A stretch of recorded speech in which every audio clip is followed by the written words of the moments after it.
for the Palestinians. It would be catastrophic for the humanitarian situation. It would be catastrophic all around.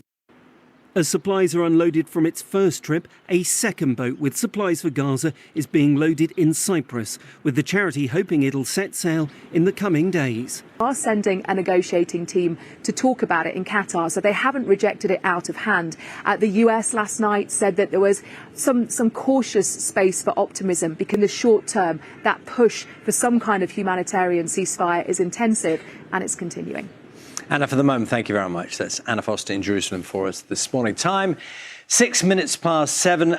Naga, you are going to have travel news, but on a very significant scale. Yeah, it's not often that we bring travel news here at this point in the programme, but this is slightly different. And motorists being warned of gridlock on roads around the M25 in Surrey this weekend because of the first planned daytime closure of the motorway since it opened in 1986. So it's the stretch between junctions 10 and 11. Which will be closed until 6 o'clock on Monday morning. It's in order for engineers to be able to demolish a bridge. Well, our news correspondent, Mark Ashdown, is at the M25 in West Byfleet. And, Mark, that's a live picture. OK, so tell me, are people avoiding the M25 or are people gearing up to a day of gridlock? Well, all this is part of a £317 million improvement project. I can tell you from using this area, it's beset by delays and accidents and lots of traffic ordinarily. So the idea is they're going to improve the whole thing, but it won't be ready until 2025, midsummer next year. And I have to be the bearer of bad news. This is the first of 5 of these closures between now and September. Mark, thanks so much. It's Mark Ashdown there. So that section is actually closed at this moment in time, hence no cars on that at the moment. Now, families who used a funeral director in Hull to bury or cremate their loved ones have been asked by police to provide photographs and descriptions of their relatives. Humberside police say they believe they've identified all of the 35 bodies recovered at Legacy Independent Funeral Directors.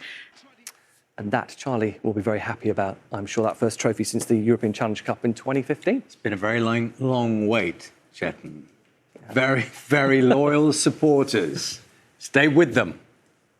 Time will come. There you go, just wait, and it happens. They'll appreciate it. 9 years, long time.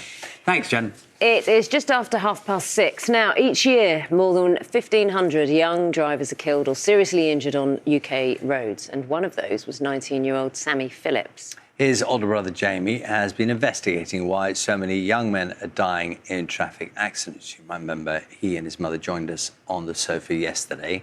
Here's more of his story. Young men, fast cars. It's a lethal combination. He describes the vehicle's speed as insane. It was just carnage. Roger, I'll change over. I just felt sick to my stomach, knowing we're going to have to go and tell families that they've lost loved ones. Young men are 4 times more likely than anyone else to be caught driving dangerously. Inexperience, overconfidence, wanting to show off. The thrill of the speed, smoking tyres, you know. You just feel like you do feel like you're invincible. Is that another ambulance there? If I'm honest, you think, you idiots, you know, what were you doing? This could be so avoidable. Stop there, wait. Social media reveals a terrifying trend. It's shocking. 100 in a 30 zone. And he's on one hand. Yeah. Anybody.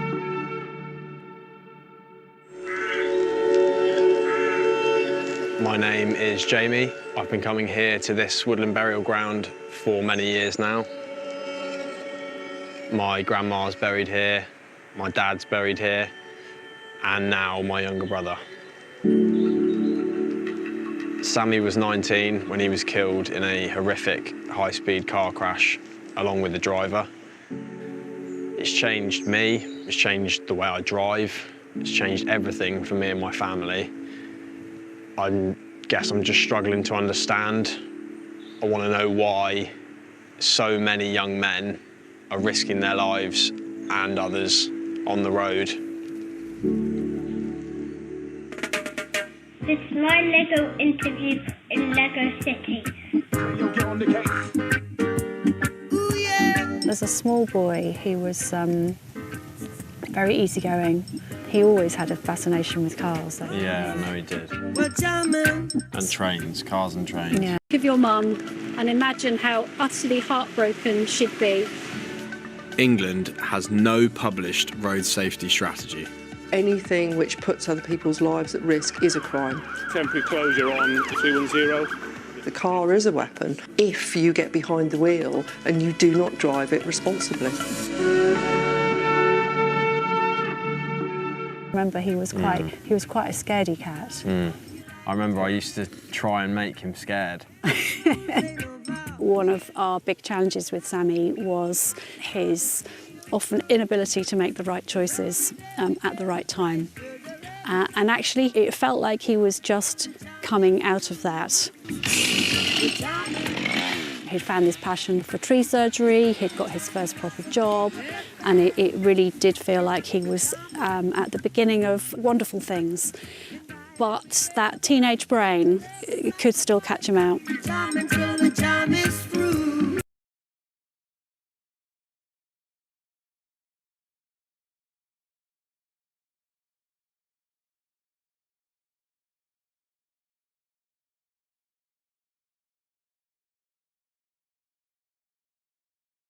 It was late, on the first Friday in February 2023, that my brother was killed. I got a call from my mum and I sort of knew straight away. Mum said to me, "Is Josie with you, my girlfriend?" And I said, "Yeah." And she said, "Sammy's been in a car accident and he hasn't survived." And I remember just basically shouting, "Effing idiot," and hyperventilating. Stand by, stand by. Ever since that moment, you're not the same. There's something different about you. I confirm it's a double fake. Yeah. We are literally 20 yards from the 40-mile-an-hour entrance for Bix. Just bear with me. During the phone call with Mum, she told me that I had to go to Nottingham to pick my sister up and that she didn't know. So I had to basically get in the car and drive 2.5 hours to Nottingham. As soon as I saw her, we sort of hugged and I said that Sammy, he was dead. And she sort of gasped. And I remember pulling up on the drive. There's quite a lot of people in the house. It was just tears and... Hiya, if you stop behind it, thank you. The crash happened in Oxfordshire on a road known for speeding. It's quite shocking when you first see it because you can get a feel for what speed they were going. Sammy couldn't drive. He was in the front passenger seat of a car driven by his friend, Lewis. They were both killed. It hit the curb, tumbled down, and then basically hit the tree, tail end up. The car literally took off, and it was the roof that hit the trees. You know, the tree was always going to win, but the tree bears the scars as well, and so you can kind of see how catastrophic it was. They probably had milliseconds to realise what was going on. I want to know exactly what happened. I just think that it would calm down all of... Hi guys, thanks for coming. Hi Jamie. If you want me to stop, you just tell me and I'll stop. The police are preparing us for what we might hear in the coroner's court. Vehicle 1 is a red BMW 225D M Sport. Driver was found to have been over 3 times the drink drive limit. No drugs present. Okay? No drugs, but a lot of drink. Level of alcohol involved here will have massively impaired his driving. Are you happy for me to carry on? Yeah. Okay. Witnesses told police the car may have been going as fast as 100 miles an hour. He describes the vehicle's speed as insane. The evidence is logged in excruciating detail, including Sammy's injuries. The most notable trauma was sustained to the head, with extensive skull fractures, soft tissue injury, and injury to the brain. And both of their deaths were a result of the catastrophic and traumatic injuries that they have sustained.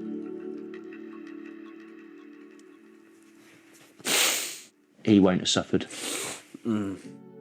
He really won't have suffered. That would have been instant. It was a really upsetting scene. From the moment I pulled up, there was debris everywhere in the road. He's obviously left the road, hit there. Yeah. It was just carnage.